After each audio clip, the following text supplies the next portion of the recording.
korban nasabah Jiwasraya yang tergabung dalam Forum Nasabah Korban Jiwasraya, FNKJ, merasa kecewa dengan tidak hadir kedua kalinya Dirut Jiwasraya dan Dirut IFG pada undangan kantor staf Presiden, KSP, pada Senin pagi, tanggal 29 Maret tahun 2021.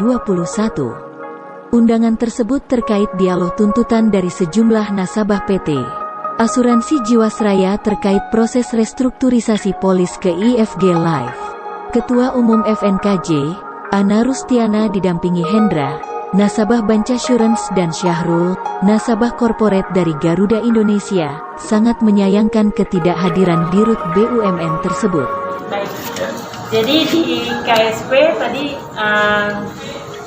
kami menyayangkan PT Asuransi Jiwasraya, Dirutnya, dan IFG Holding tidak berkenan hadir dengan undangan yang kedua. Yang pertama, beliau tidak hadir tanpa alasan, dan tadi beliau mewakili sektor dan regional head-nya aja, mewakili Dirut Jiwasraya. Jadi kompetensinya kurang sekali dari yang kita minta dari KSP.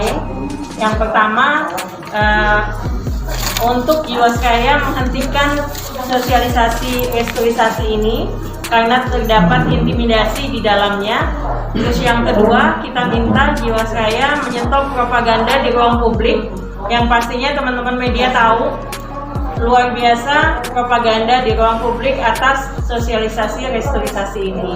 Yang ketiga, kami minta pembayaran manfaat yang berjalan seperti bulanan pensiunan dan program beasiswa untuk pendidikan anak tetap berjalan tanpa ada pemotongan.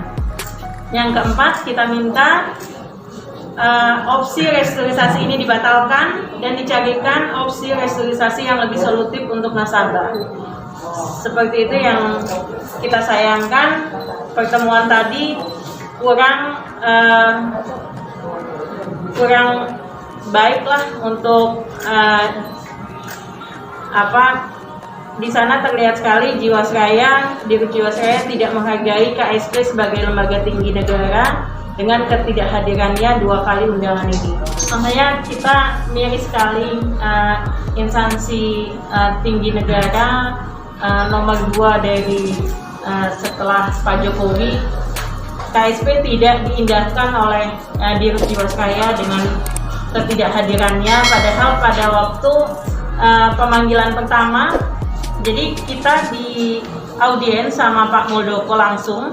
Setelah itu Pak Muldoko memanggil pihak Jiwasraya dan IFG Holding, beliau hadir memberikan penjelasan di sana, tapi Pak Muldoko di sana tetap berstatement atas 4 permintaan kita disampaikan ke Dirut Jiwasraya dan IFG Holding untuk bisa dicarikan solusinya.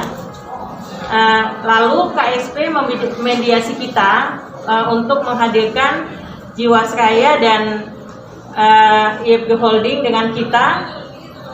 Undangan pertama beliau tidak hadir, undangan kedua pun beliau tidak hadir, hanya diwakili oleh sektor tadi dan regional head-nya. Dan tadi dari KSP meminta Jiwasraya berkenan melakukan komunikasi dua arah sama kita, Forum Nasabah Korban Jiwasraya. Kita tidak terlalu berharap banyak karena pastinya Jiwasraya akan defend dengan keinginannya restrukturisasi tetap berjalan. Tadi juga disampaikan oleh regional head Pak Suwitno bahwa opsi restrukturisasi ini sudah berjalan 70 sekian persen nasabah yang setuju. Bisa dipastikan 73% atau berapapun persentase yang disajikan sama Jiwasraya atas nasabah yang setuju opsi restrukturisasi itu penuh intimidasi, penuh tekanan. Bayangkan jika kita punya polis Jiwasraya, akan dilakukan opsi restrukturisasi dengan pemotongan yang luar biasa seperti itu. Siapa yang setuju? Siapa yang ikhlas? Mereka setuju karena kebutuhan Bayangkan seorang pensiunan telepon saya, dia bulanannya hanya 1.100.000. Dia butuh buat beli beras. Terpaksa dia tanda tangan restru meskipun bulanannya berkurang jadi 600.000. Seperti itu gitu. Sesuatu perusahaan BUMN milik negara mengintimidasi rakyat Indonesia gitu. 5,3 rakyat Indonesia terzolimi atas 5,3 juta nasabah rakyat Indonesia ini terzolimi atas opsi restrukturisasi Jiwasraya ini. Jadi luar biasa. Tadi closing statement kita sama KSP, kita tetap jika KSP tidak bisa memediasi kita dengan baik dengan Jiwasraya, kita minta dipertemukan oleh Pak Jokowi. Kalau KSP tidak bisa mempertemukan kita dengan Pak Jokowi, kita akan berupaya sendiri semaksimal kita bisa untuk suara kita didengarkan dan kita bisa audien langsung dengan Pak Jokowi, karena besar harapan kita cuma Pak Jokowi yang bisa menyelesaikan permasalahan ini. Seperti itu. Ini ada tambahan ya. Ini data. Pensiunan setiap bulannya ini sebelumnya atau kondisi saat ini normalnya menerima 972.500 per setiap bulan ya. Kemudian nilai tunainya, artinya nilai pensiunannya yang ditempatkan di Jiwasraya 57.775.000 ya. Terus kemudian diminta untuk top up ya. Diminta suruh top up, disuruh si pensiun itu suruh bayar 144.098.437 apabila masih ingin mendapatkan bulanannya 972.000 tadi. Ya. Alasannya karena apa? Ya, ini opsi. Ya, yang kita nggak tahu alasannya apa gitu. Dan dari mana cara menghitungnya kita juga tidak tahu. Gitu. Opsi yang terakhir, apabila tidak top up yang senilai 144 juta tadi, maka pensiunan tersebut hanya akan menerima manfaat bulanannya 278.324 rupiah.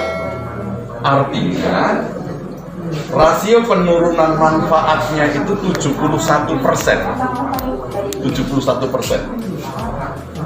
Terus kemudian apabila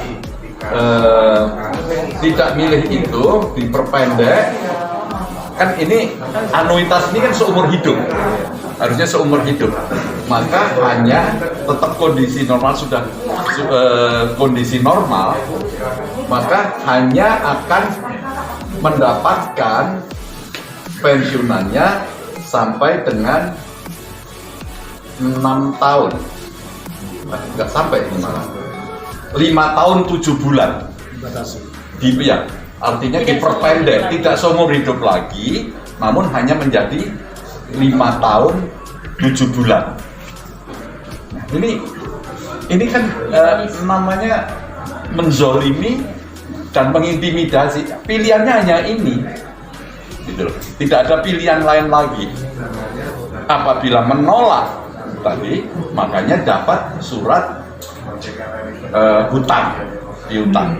Jadi Jiwasraya menerbitkan surat hutang yang akan dibayar 15 tahun lagi tanpa bunga. Saya dengan Hendra Heriansyah kebetulan juga yang diminta oleh Ketua Forum untuk mendampingi beliau dalam acara rapat di KSP. Pada prinsipnya kami hanya meminta kami seluruh warga negara pemegang polis agar Jiwasraya atau manajemen Jiwasraya tunduk pada aturan hukum, menghargai, menghormati isi kontrak polis, ya, melaksanakan apa yang menjadi kewajiban-kewajibannya sebagaimana kami nasabah atau pemegang polis telah melaksanakan kewajiban-kewajiban hukum kami. Di antaranya Tentunya negara ketika melihat masalah Jiwasraya ini berlarut-larut, harusnya pemerintah bisa bersikap equal, adil, sebagaimana bisa menyejukkan dalam masalah Asabri, negara langsung turun tangan, menjamin. Nah, seharusnya itu juga yang kami harapkan. Pemerintah juga bersikap adil terhadap permasalahan Jiwasraya untuk mengambil alih, menyelesaikan dan menjamin pengembalian dana nasabah secara utuh, ya kan?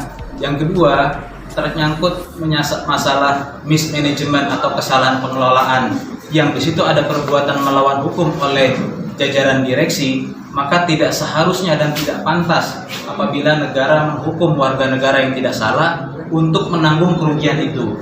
Kita berharap dengan adanya rampasan dari harta aset terpidana sekitar 13 atau 14 triliun itu bisa direcovery oleh negara, diambil alih, kemudian dengan penambahan PMN yang tadi 22 triliun tentunya bisa menjadi penyelesaian dalam masalah Jiwasraya.